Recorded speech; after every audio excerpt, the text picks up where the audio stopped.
fellow Cameroonians, my dear compatriots. Despite the many hardships, we are finally at the end of 2018. Unfortunately, Cameroon has now become a collapsed state, a nation that has fallen apart. Cameroonians have become helpless and defeated, while doubt, pessimism, and cynicism have settled in their minds. They have lost their dignity and pride, the main source of their self-confidence. Cameroonians are unrecognizable, and I'm heartbroken. This is what our country looks like at the end of the year of our Lord 2018. The cause of all this drama has a single name: Paul Biya. Never will a man have sacrificed the fate of his people for his own ego.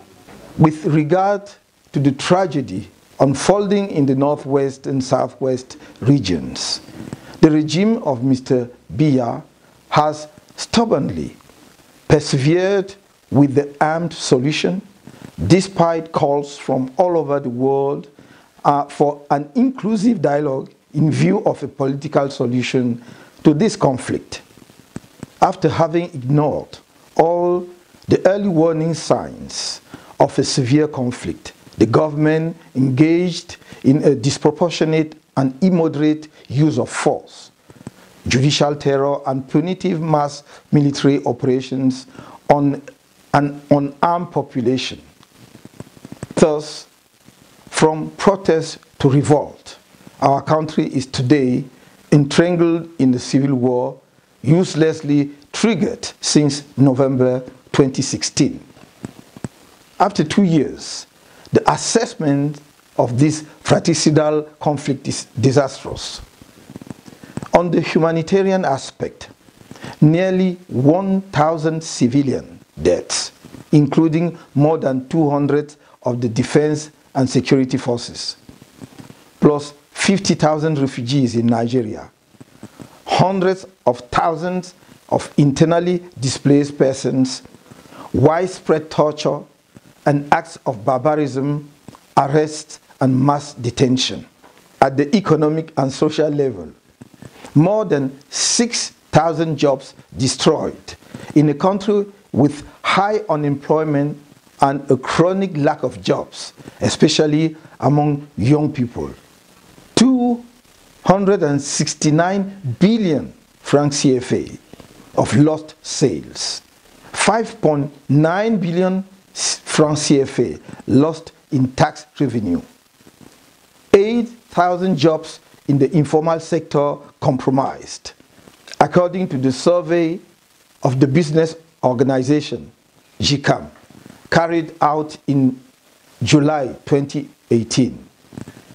70 billion francs CFA of losses for microfinance institutions. On November 26, I presented an action plan to end this conflict and restore to lasting peace. It was a coherent set of actions, with each element articulated to others within a grid that guarantees its success. Faithful to his logic of propaganda and arousing public opinion, Mr. Biya thought it wise to extract some pieces from the above-mentioned action plan as propaganda, like the creation of the last November 30 of the National Committee of Disarmament, Demobilization, and Reintegration for ex-combatants from Boko Haram and armed groups from Northwest and Southwest regions. The same is true of the release of 289 Anglophone detainees, who in fact are not all Anglophones, or were neither involved in the conflict in the Anglophone regions. This scattered approach is inefficient and, of course, far below the expectations of our compatriots. It is not surprising that such a piecemeal approach does not lead to a stalemate, because how can we understand the implementation of the process of disarmament, demobilization, and reintegration without the precondition of a ceasefire negotiation? This is the case for the other proposed and unimplemented measures, of which their coherent implementation would have been the bedrock for achieving a lasting peace. On the other hand, the fundraising operation for our compatriots from the Anglophone regions through the Haya Foundation, which is still in progress, can already be qualified as successful. I hereby seize this opportunity to greet all those who have shown their generosity by giving various kinds of donations. Let me also remind you that children and people in these two regions still crave for your generosity. Do not give up on them. Let's continue to mobilize to help them. I encourage the Haya Foundation officials to demonstrate good management of the resources available to them through this operation. I count on them to make the most of all the channels available to reach all those who need help.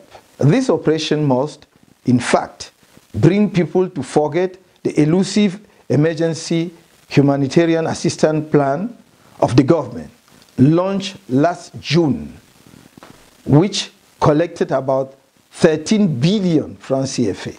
The population of the two Anglophone regions are still waiting for its benefits, and the Cameroonian taxpayers, the assessment of its financial management.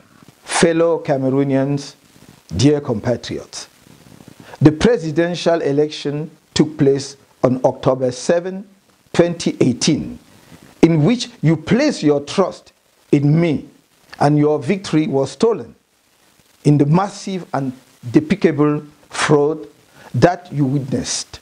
Falsified procès-verbaux, results fabricated by the computer, our representatives in polling stations brutalized, the fake representatives of Transparency International on the national CRTV unmasked, and so on. To prove the truth of the poll, at the end of the election, I have requested the recount of votes without success to date. What is scaring, if one is so sure of victory as Mr. Biya's camp pretends? I expect him to have quickly seized the offer to embarrass me.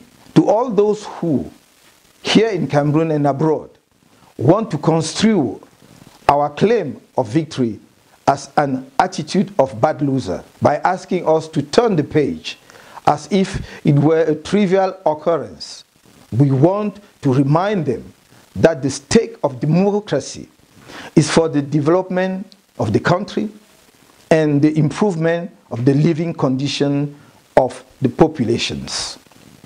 And the election is its cornerstone. A transparent, credible, and reliable electoral process is the indispensable mechanism for a genuine democracy. When this process, by whatever means, is rigged or erroneous, democracy loses its purpose and justification. One should therefore avoid to trivialize the election as if it were a joke. It is a serious act that determines the fate of society and its members. By always wanting to make elections a masquerade, Cameroon has been plunged for many years in an economic, social, and cultural stagnation. So we cannot turn the page so quickly, like unconscious people.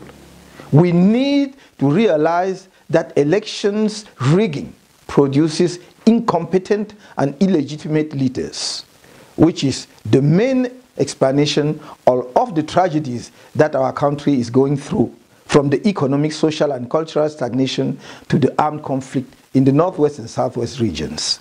The latest development shows that things are getting worse, since some bordering areas between Francophone and Anglophone regions are now plunged into the tragedy of armed clashes and the burning of entire villages, as in Banguren in the Noon division, with a real risk of generalized civil war.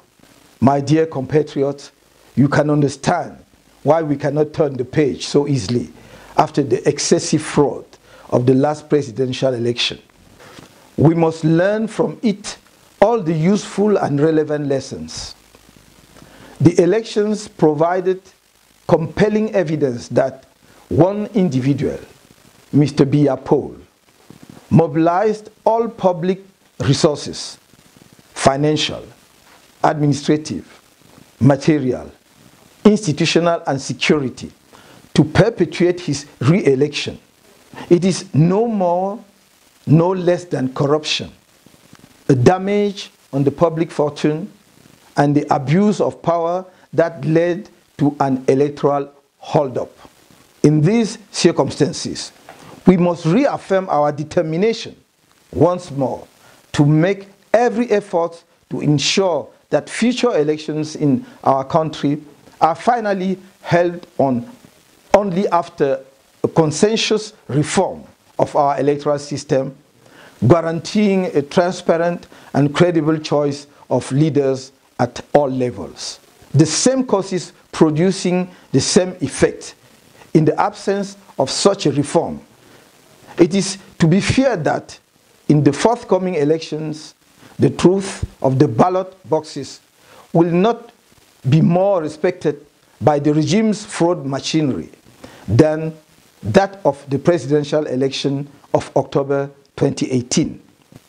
As of now, I call on all Cameroonians who think that it is finally time to get rid of the disguised one-party system behind which is hidden the regime of Mr. Biya since the beginning of the apparent democratization of the 1990s, to join me in this indispensable struggle for the effective advent of democracy in our country. This fight is essential, beyond words and appearances, to appeal to international investors and to put our country in the modern world.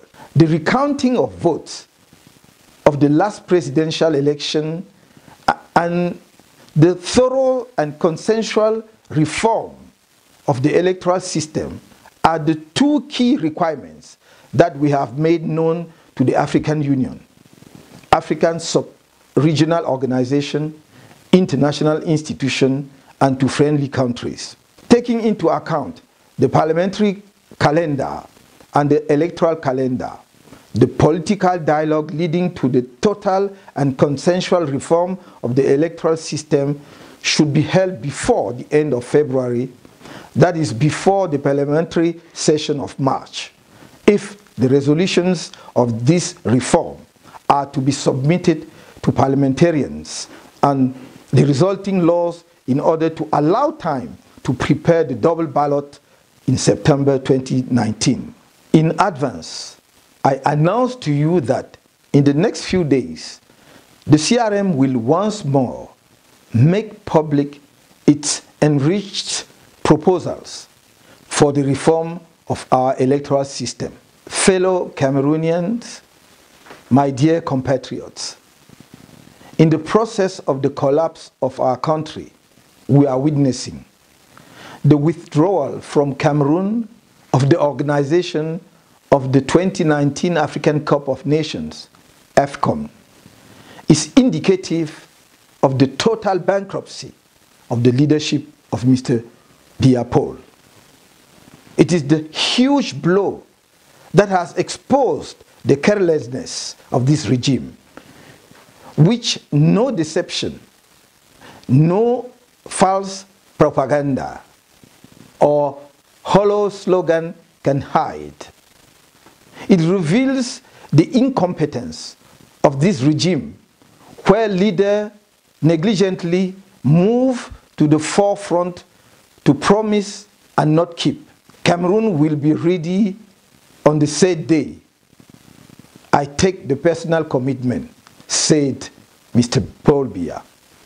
Let me remind you, it was in September 2014 that CAF awarded Cameroon the organization of this 2019 AFCON.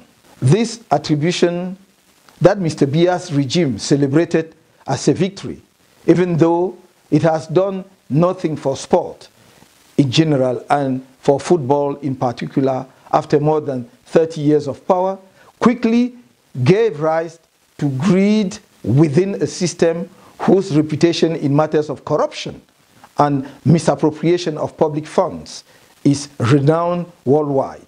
The dramatic withdrawal of this 2019 AFCON from the land of the indomitable lions is the result of no conspiracy by some national or international dark forces.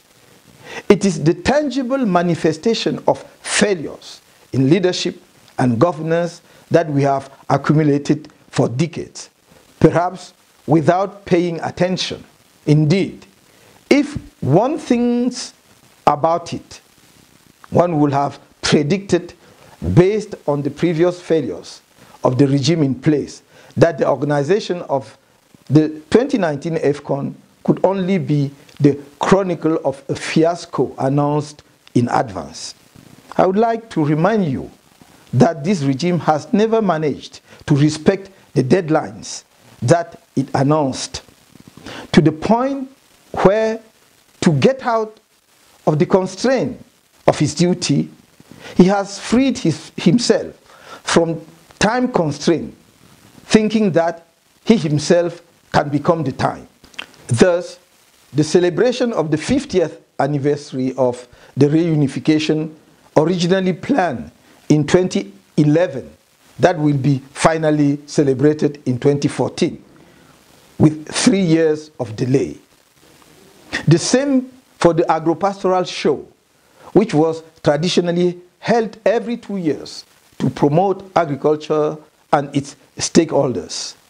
The last show was held in Ebolova in 2011, 33 years after that of Marwa in 1988.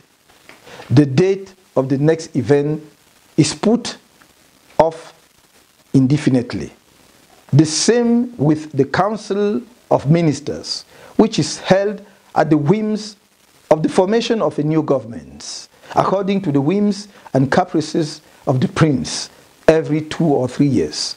The same goes for the holding of the final of the National Football Cup, whose date, formerly known from the beginning of the seasons, is now unknown, random, to the point where this year the winning team was deprived of enrolling in the continental tournament of the African Cup Winners' Cup. Another example is the Higher Education Council, which must be held every 5 years to set the course for higher education in our country, has not been held once for more than 30 years. The same with the once heralded roadmaps of the government that become emergency plans, not to mention program budgets, such slogans with no real impact on the lives of people. Also for the 7 years mandate, which moves from great expectation to great opportunities through great achievements, with the only effect of worsening poverty and precariousness. For example, the major projects initiated by Mr. Biya's regime never completed on the expected deadline, and whose cost, according to a World Bank report, are 2 to 6 times higher than similar projects in countries of comparable levels of development.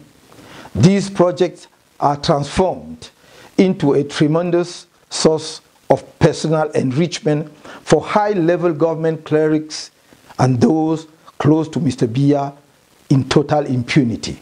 Also, at the international level, for instance, even as chairman of the Organization of the African Union, since the Yaoundé Summit in 1996, Mr. Biya did not dare to fly to Harare to attend the handover ceremony of its successor in July 1997.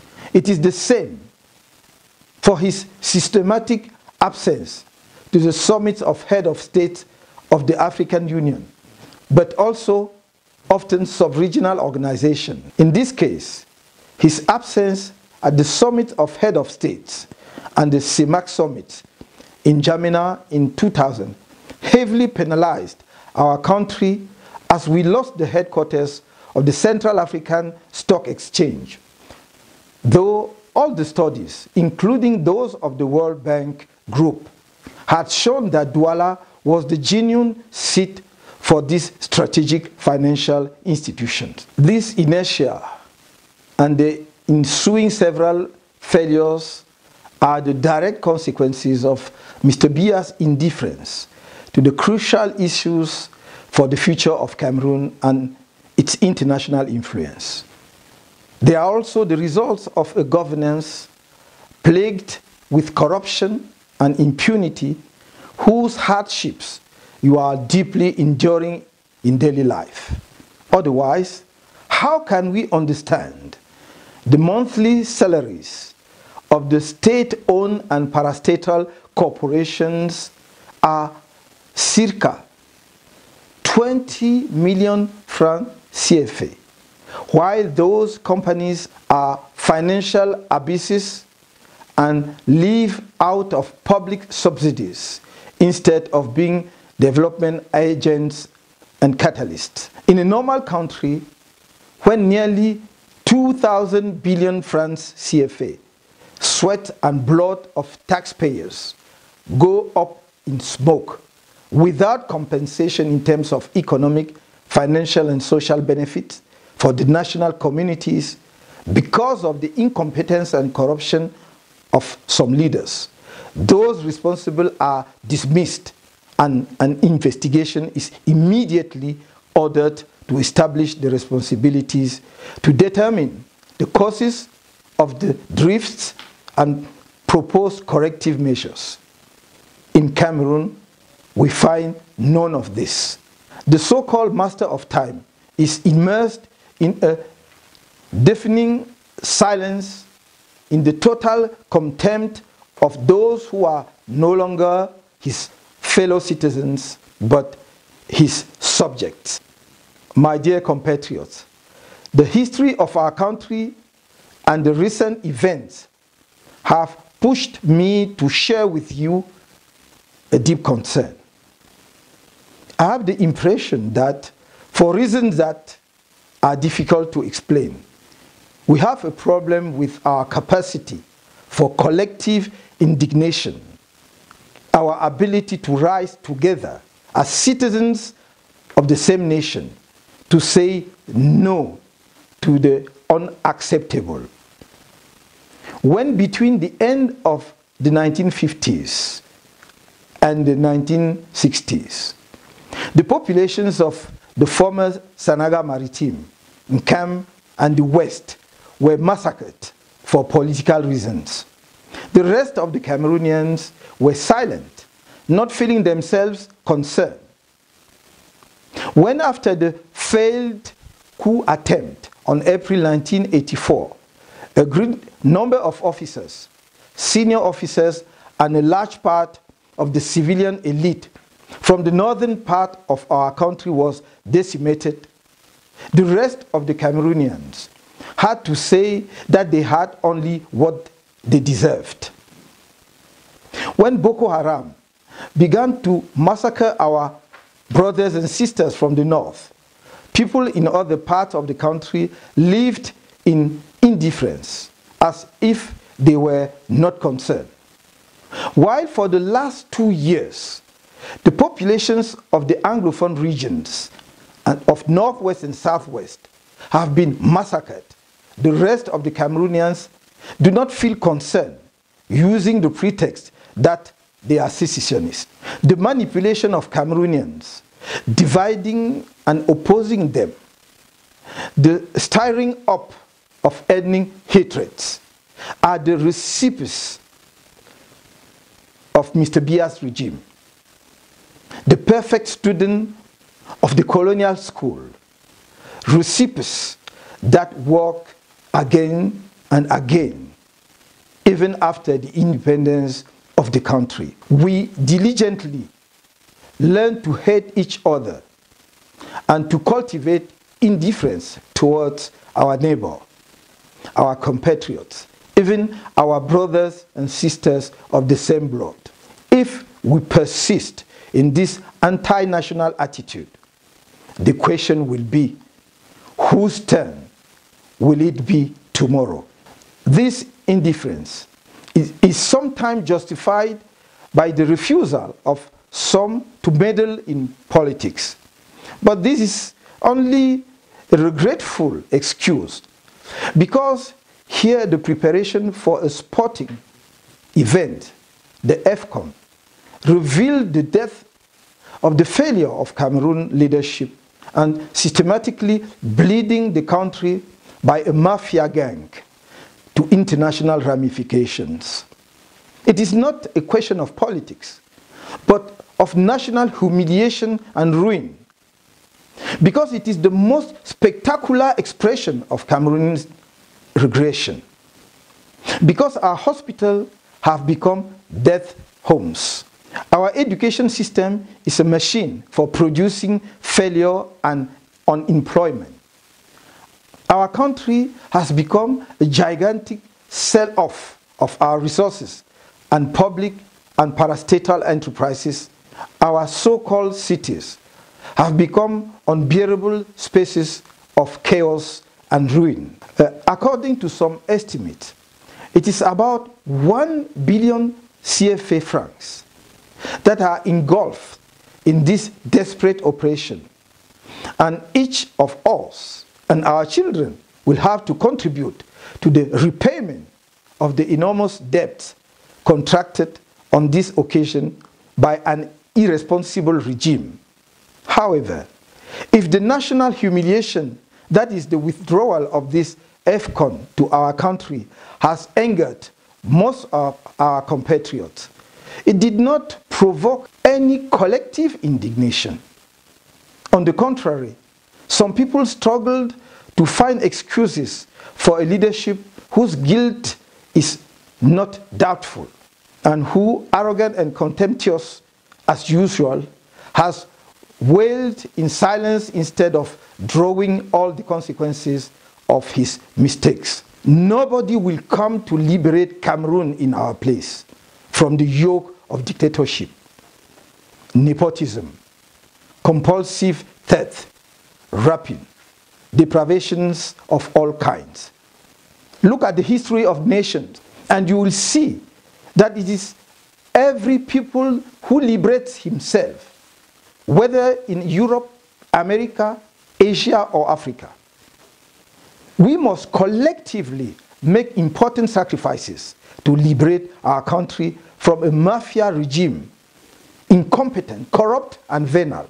We owe it to our Cameroonian youth and future generations. This is why I asked in October 25, 2018, to Cameroonians to come into resistance against the illegitimate power of Mr. Biya, which many of you sanctioned at the ballot box. Our country has since plunged, in addition to the civil war in Anglophone areas, into a post-election crisis that even led to diaspora to rise up. Indeed, despite the savage repression of the illegitimate regime, demonstrations were organized against this electoral holdup in several localities in the country, but also in the diaspora. The human toll of peace protests across the country is very heavy. Several peaceful protesters were tortured. Some were severely physically and psychologically affected. They suffered degrading treatment from the security forces, some of whose agents were particularly conspicuous during repressions by their tribal hatred. These zealous agents, carried away by the fear of political change, are wrong. The change is not against someone or a group, a clan, a tribe, a political party, or a category of civil servants or citizens. It is about collective well-being, building national conscientiousness, restoring harmony among our people, and putting them back to work for the benefit of our children and future generations. I would like to use this opportunity to congratulate once again all Cameroonians from within the national borders and the diaspora, the members of the coalition that supported my candidacy, and my comrades from the CRM who stood up peacefully but firmly to say no to hold up, to wish a speedy recovery to those who have been wounded and are recovering, and to reassure those who are still waiting for judgment that we will not abandon them to the injustice of the regime. I would like to mention here the historical and primordial role of our diaspora in this liberation struggle. This committed diaspora deserves our full respect, as well as our encouragement to carry with ever greater determination the national cause of the struggle for freedom, democracy, and progress shared on the international scene, so that our populations are not decimated and reduced to misery in an unbearable prison. The second phase of the National Resistance Plan is on the way.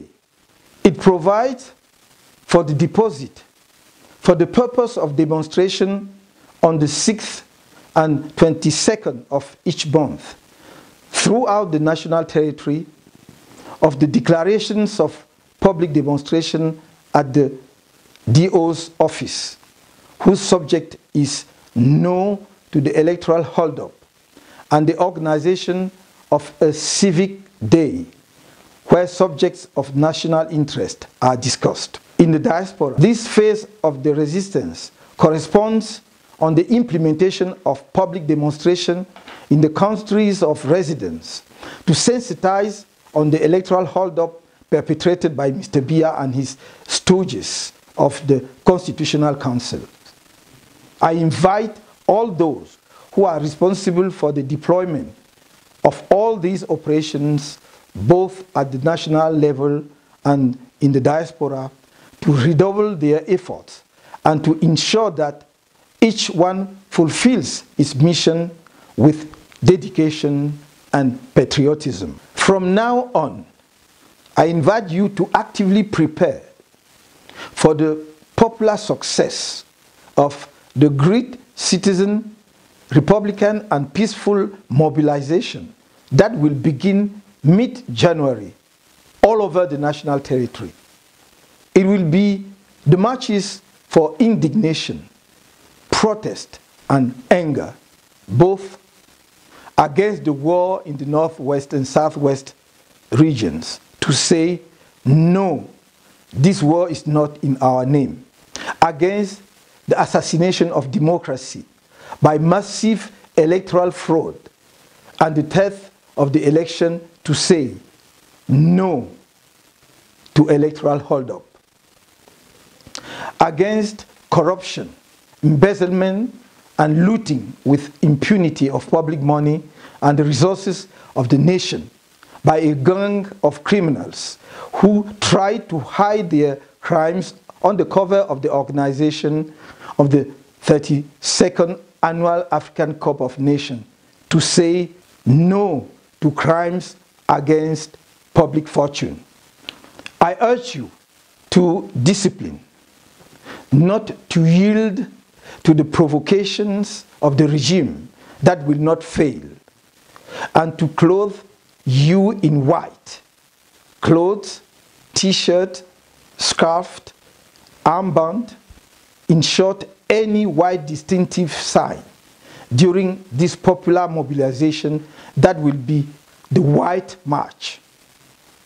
I reach out to all compatriots, including those of the CPDM, who can now realize for themselves that those who run the country are insensitive to their suffering and only have one true ambition to plunder the state, to the associations of civil society, the diaspora, so that together we passed, finally, a strong and patriotic message to Mr. Biya. We are dealing with a prebendal regime which, according to the World Bank, in 2017 used 52% of the state budget, a little more than 2,000 billion francs CFA for the operation, spent 35.5 billion francs CFA just for fuel expenses and 42 billion francs CFA for fringe benefits. This system multiplies by 2 or even by 6 the cost of all the infrastructures work undertaken in the country under the direct authority of Mr. Biya. According to Radio Television Suisse, he spent the equivalent of 4 years and a half of his 36 years of power in Geneva at a cost totaling 65 billion francs CFA, and stubbornly refuses for several years the application of the law on the declaration of property and holding of senior state officials and public enterprises. Faced with such a regime, we must resist. We must resist because it is no longer acceptable that some families, a caste, a clan, a club of friends confiscate the state, plunder it with impunity, continue to compromise the future of our children and future generations for their own selfish comfort, while our country is one of the lowest monthly minimum wage in the world, 36,270 francs CFA. That despite legal provisions of the free education, thousands of children remain excluded from the school system because of their parents' abject poverty. That the most basic care is paid for in public hospitals, which in reality are decaying. And that poverty is upscaling while the index of inequalities is worrying. Trust your humble servant, the elected and legitimate president of Cameroon, to remain always by your side, to rebuild the nation, to restore its pride of yesterday, today scoffed at, to build and bring it together in all its cultural diversity, linguistic, together with you. Trust me, to make our nation prosperous and just, modern and powerful, refractory to tribalism that weakens us more than it prepares us for the global challenges facing our country. You can count on me to make the national resistance together.